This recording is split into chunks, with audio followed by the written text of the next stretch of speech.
Share বাজারে বিনিয়োগ করতে গিয়ে অনেকেই একটু দিশেহারা বোধ করেন, তাই না? হ্যাঁ, তা তো বটেই। আজ আমরা একটা বই নিয়ে কথা বলবো, যেটা বহু বছর ধরে বিনিয়োগকারীদের পথ দেখাচ্ছে। বেঞ্জামিন গ্রাহামের দি ইন্টেলিজেন্ট ইনভেস্টর। একদম ক্লাসিক একটা বই। আমাদের লক্ষ্য হলো এই বইটার যে মূল নির্যাস, সেটা একটু সহজ করে তুলে ধরা, যাতে বিনিয়োগের জগতে ঢোকার জন্য একটা ভালো আইডিয়া পাওয়া যায়। ঠিক বলেছেন। এই বইটাকে তো অনেকে ভ্যালু ইনভেস্টিংয়ের বাইবেলই বলে। তবে এর উদ্দেশ্য কিন্তু চটজলদি বড়লোক হওয়ার টিপস দেওয়া নয়। না, তা নয়। বরং বিনিয়োগকারীদের একটা মানসিক কাঠামো দেওয়া, আর কিছু বিশ্লেষণ করার টুলস দেওয়া, যাতে তারা বড়সড় ভুলগুলো এড়িয়ে যেতে পারে। আমরা মূলত গ্রাহামের যে 1972 এর আপডেট করা এডিশনটা, সেটার উপর ফোকাস করব, আর সাথে জেসন জুইগের যে আধুনিক উদাহরণগুলো আছে সেগুলো দেখব। শুরুতেই আসি বইয়ের নামে, ইন্টেলিজেন্ট ইনভেস্টর, মানে বুদ্ধিমান বিনিয়োগকারী। গ্রাহাম যখন এই বুদ্ধিমান শব্দটা ব্যবহার করছেন, উনি কি খুব বেশি আইকিউ বা পড়াশোনার কথা বলছেন? না না, একদমই না। আর এটাই কিন্তু বইটার একটা খুব গুরুত্বপূর্ণ দিক। গ্রাহামের কাছে ইন্টেলিজেন্স একাডেমিক কিছু নয়। ও আচ্ছা। এর হলো ধৈর্য, ডিসিপ্লিন আর শেখার ইচ্ছে। সবচেয়ে জরুরি হলো নিজের ইমোশন বা আবেগকে কন্ট্রোল করতে পারা। আর সবাই যা করছে তার থেকে আলাদাভাবে, স্বাধীনভাবে চিন্তা করার ক্ষমতা। গ্রাহাম নিজেই তো বলেছেন, এটা আসলে মস্তিষ্কের চেয়ে চরিত্রের বৈশিষ্ট্য। ইন্টারেস্টিং। মাথা ঠান্ডা রাখতে পারাটাই আসল বুদ্ধিমত্তা।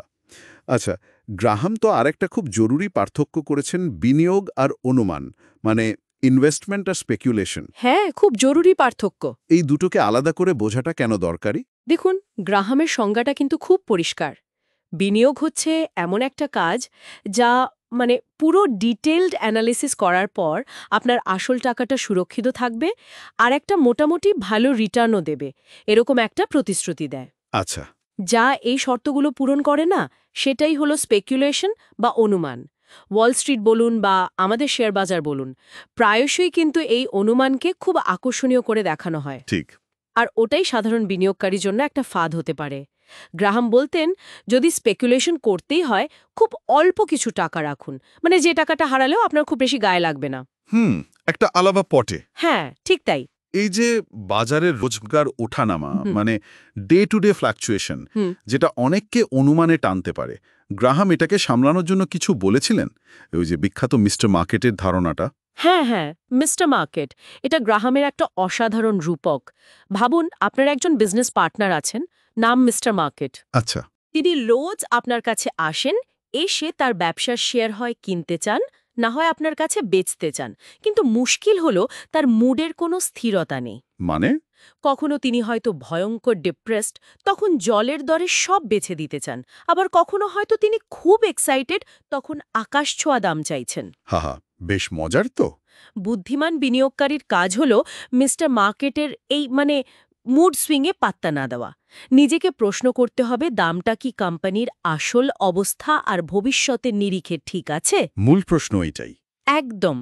যখন মিস্টার মার্কেট খুব কম দামে শেয়ার ছাড়তে চাইছে, অযৌক্তিক কম দামে, তখন হয়তো কেনার সুযোগ।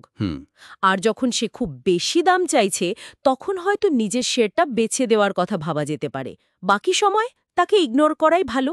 কিন্তু কোম্পানির আসল ভ্যালু বা দাম, সেটা বের করাও তো একটা চ্যালেঞ্জ। এখানেই কি গ্রাহামের ওই মার্জিন অফ সেফটি বা নিরাপত্তার মার্জিনের কনসেপ্টটা কাজে লাগে? সেটা 100 টাকা। আচ্ছা। কিন্তু বাজারে শেয়ারটা এখন পাওয়া যাচ্ছে 60 টাকায়।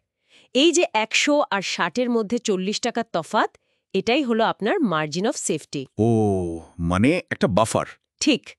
এটা আপনার হিসেবের ভুলে বা যদি অপ্রত্যাশিত কিছু ঘটে যায়, তার বিরুদ্ধে একটা সুরক্ষা দেয়। গ্রাহাম সবসময় বলতেন, যথেষ্ট মার্জিন অফ সেফটি না রেখে শেয়ার কেনা উচিত নয়। আচ্ছা আচ্ছা, এটা খুব কাজের একটা ধারণা। গ্রাহাম তো আবার বিনিয়োগকারীদের দুটো ক্যাটাগরিতে ভাগ করেছিলেন, ডিফেন্সিভ আর এন্টারপ্রাইজিং। হ্যাঁ, করেছিলেন। কারণ তিনি বুঝতেন যে সবার তো একই রকম সময়, জ্ঞান বা ঝুঁকি নেওয়ার ক্ষমতা থাকে না। সেটাই। ডিফেন্সিভ বা প্রতিরক্ষামূলক বিনিয়োগকারী তিনি মূলত চান নিরাপত্তা, বড় ভুল এড়িয়ে চলতে চান।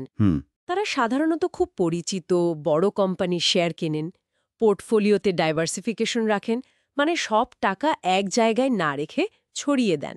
আর হয়তো নিয়মিত অল্প অল্প করে বিনিয়োগ করেন, যাকে বলে ডলার কস্ট অ্যাভারেজিং। তাহলে একজন সাধারণ বিনিয়োগকারী যার হয়তো রিসার্চ করার অত সময় নেই, তার জন্য ডিফেন্সিভ অ্যাপ্রোচটাই কি বেটার? সাধারণত তাই মনে হয়।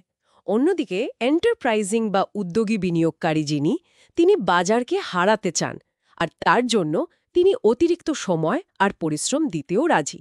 তারা কি করেন? তারা হয়তো কম পরিচিত কিন্তু ভালো সম্ভাবনার শেয়ার খুঁজে বের করেন, অথবা কোনো বিশেষ পরিস্থিতি, ধরুন একটা কোম্পানি আরেকটার সাথে মিশে যাচ্ছে, বা কোনো কোম্পানি হয়তো খারাপ অবস্থা থেকে ঘুরে দাঁড়াচ্ছে, এই ধরনের সুযোগ খোঁজেন। এর জন্য তো অনেক বেশি রিসার্চ দরকার। অবশ্যই অনেক বেশি বিশ্লেষণ, সময় আর দক্ষতার প্রয়োজন। গ্রাহামের পরামর্শ ছিল নিজের টেম্পারামেন্ট, মানে নিজের চরিত্র, কতটা সময় দিতে পারবেন, কতটা জ্ঞান আছে, এই সব বুঝে নিজের পথটা বেছে নেওয়া উচিত।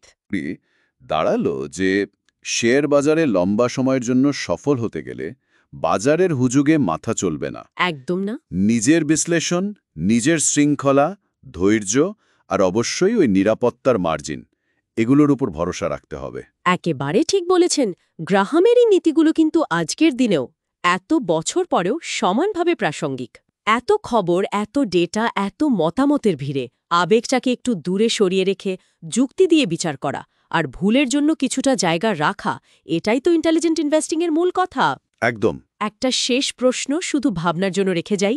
আজকের এই যে এত দ্রুত বদলাচ্ছে সব, এত তথ্যের বিস্ফোরণ হচ্ছে চারিপাশে, এই যুগে দাঁড়িয়ে গ্রাহামের এই ধীরস্থির যুক্তিনির্ভর পথে চলাটা কি আগের চেয়ে সহজ হয়েছে, নাকি আরও কঠিন? এটা সত্যি ভাবার মতো একটা প্রশ্ন।